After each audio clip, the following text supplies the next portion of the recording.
Assalamualaikum warahmatullahi wabarakatuh. Salam sejahtera untuk kita semua, Bapak, Ibu, dan saudara-saudara sekalian. Izinkan pada kesempatan ini saya akan mengupdate proses dari penanganan laporan yang ada di Ombudsman. Beberapa waktu yang lalu kami di Ombudsman Republik Indonesia menerima laporan masyarakat atau pengaduan masyarakat dari sejumlah unsur pegiat masyarakat sipil yang bergabung dalam NGO dan CSO, di mana substansi laporannya adalah terkait dengan dugaan maladministrasi dalam pengangkatan dan penetapan penjabat kepala daerah yang kita semua tahu sudah terjadi pada 2 putaran sebelumnya dan masih akan sangat banyak putaran-putaran berikutnya di tahun ini maupun di tahun depan yang terkait dengan pengangkatan seseorang untuk mengisi jabatan sementara, apakah setahun ataukah 2 tahun dalam kepemimpinan kepala daerah.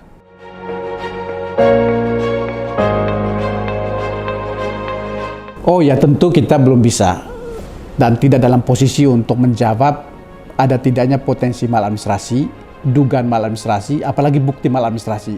Justru karena itulah kita melakukan pemeriksaan. Ombudsman akan bekerja objektif dengan mahkota kita integritas dan independensi. Kita akan coba mengurai masalah yang ada dan saya belum bisa menjawab seperti apa nanti ujung akhirnya, tetapi yang bisa saya janjikan adalah bahwa proses kerja akan profesional, akan transparan, dan bahkan pada tingkat tertentu nanti juga akan terus-menerus saya update ke publik untuk memenuhi asas transparansi dan keterbukaan, sehingga publik kemudian bisa mengikuti dan memberikan masukan juga kepada Ombudsman dalam kerangka penyelesaian pengaduan yang ada.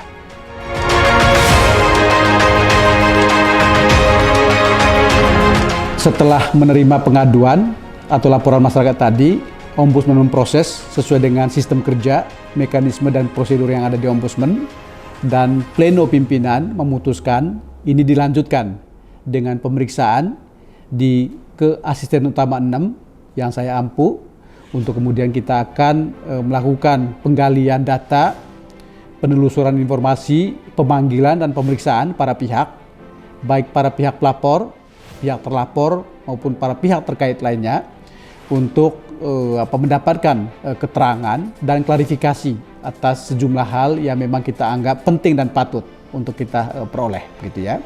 Dan mekanisme yang digunakan di Ombudsman adalah mekanisme respon cepat Ombudsman, di mana harapannya kemudian hasil dari pemeriksaan Ombudsman ini akan keluar tepat waktu dan bisa memberikan solusi, menghadirkan upaya perbaikan atas apa yang diduga tadi sebagai tindakan maladministrasi oleh pemerintah, dalam hal ini oleh Kementerian Dalam Negeri.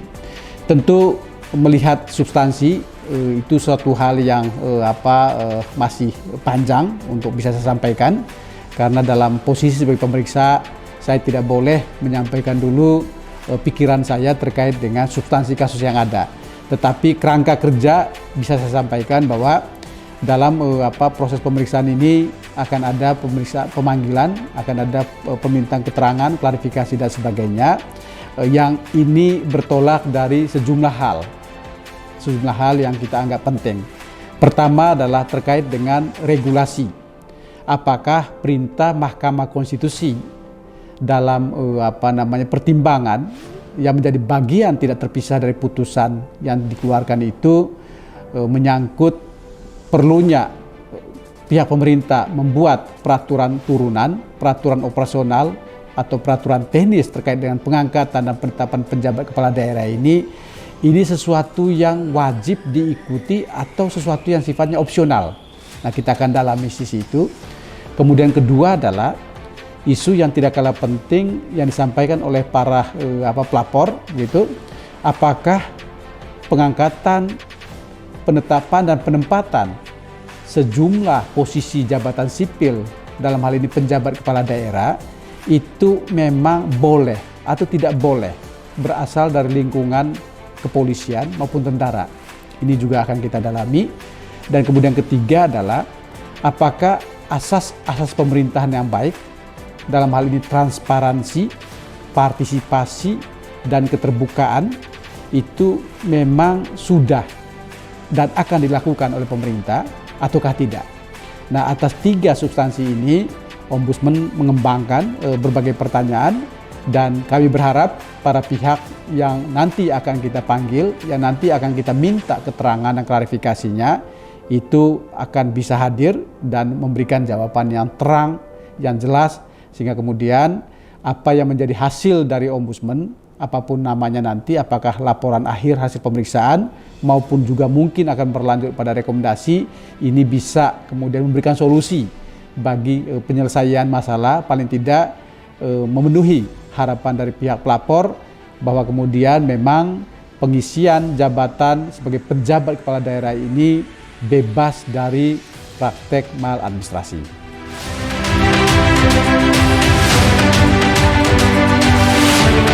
Ya, tentu ini masih praduga ya, karena kita masih dalam tahap pemeriksaan, tetapi praduga ini berangkat dari harapan bahwa siapapun yang memimpin suatu daerah, apakah pejabat definitif, ataukah dia penjabat saja, ataukah dia hanya pejabat sementara, atau dia hanya pelaksana tugas PLT, ataukah pelaksana harian PLH. Kita semua berharap tentu para pemimpin yang hadir di daerah ini harus menjadi bagian dari solusi, bahkan menjadi tumpuan harapan dalam penyelesaian masalah.